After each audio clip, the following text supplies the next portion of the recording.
Bonjour messieurs, bonjour mesdames. Moi c'est monsieur Denis Salif, consultant principal de 2MP Consulting. Aujourd'hui nous allons vous parler de notre base de données de gestion trésorerie. Bien avant, nous allons présenter l'entreprise dans laquelle nous travaillons. C'est la même qui nous a permis de faire ce travail. Voilà, 2MP Consulting est un cabinet de conseil en gestion, de formation, de recrutement, d'études et montage des projets de création, des projets d'extension, des projets de restructuration des PME-PMI. Voilà, nous allons entrer dans le vif du sujet. Voilà, je fais allusion à notre base de données de gestion de trésorerie.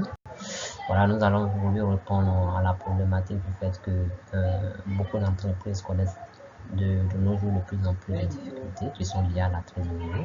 Voilà, du fait que soit les responsables ne connaissent pas ces outils de gestion, ou bien ils n'ont pas les outils nécessaires pour pouvoir suivre ou bien évaluer leur trésorerie.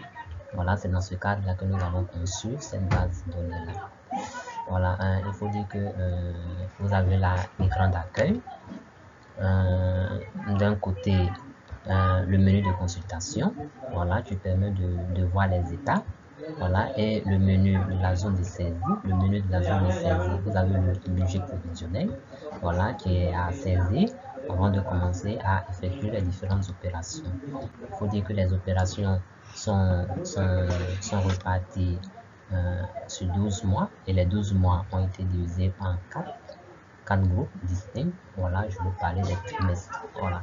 Et juste à côté, vous avez, comme je venais de le dire, voilà, les états de consultation, les tableaux récap, tableau de bord et le processus de traitement. Voilà. Là, vous avez la partie information, comme je venais de vous le signifier dans l'accueil. Voilà, là, ce sont les légendes. Voilà, les légendes qui permettent de lire les graphiques qui sont dans le tableau de bord. Le processus de traitement des informations, c'est le circuit.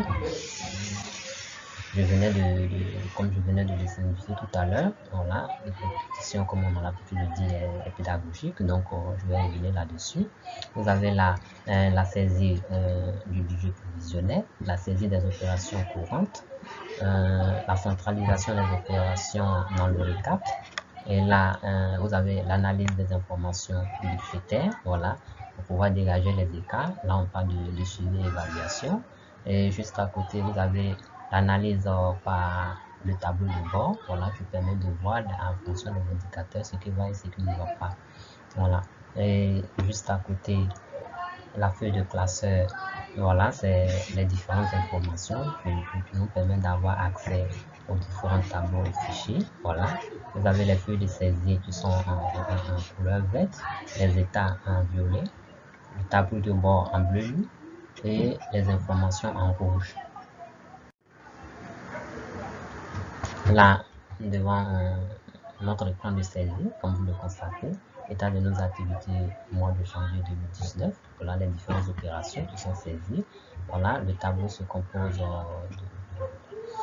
plusieurs éléments. Vous avez d'un côté la date, les gérants, et puis la désignation des différentes opérations, et puis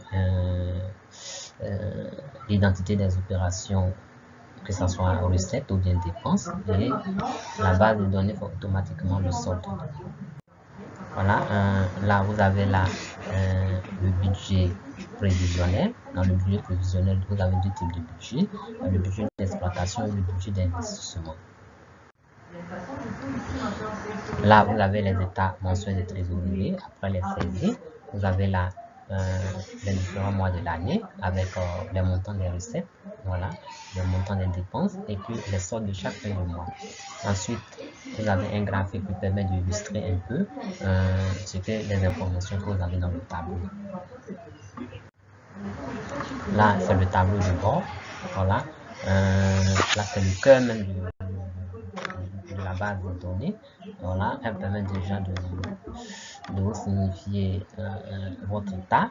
Voilà, juste par quelques petits clics. Vous avez là, vous pouvez sélectionner à partir des jours. Vous avez les soldes initiaux, les recettes de la journée, les dépenses, le solde les soldes finaux, voilà. Et là, de l'autre côté, c'est par semaine. Voilà, on n'avait qu'à choisir la première semaine de l'année, de la deuxième semaine de l'année, ainsi de suite, pour voir les entrées et les sorties d'argent effectuées au cours de cette période-là. À la suite, vous avez les mois.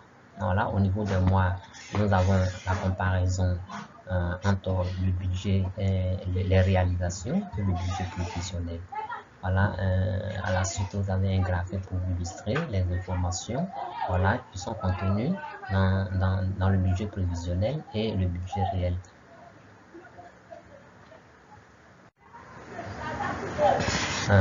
Bon, il faut dire que nous avons déjà commencé la vente de notre base de données.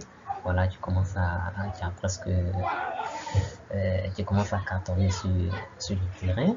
Là, vous avez une entreprise de vente de téléphones et accessoires. Voilà, là, c'est une séance de formation, comme vous le constatez.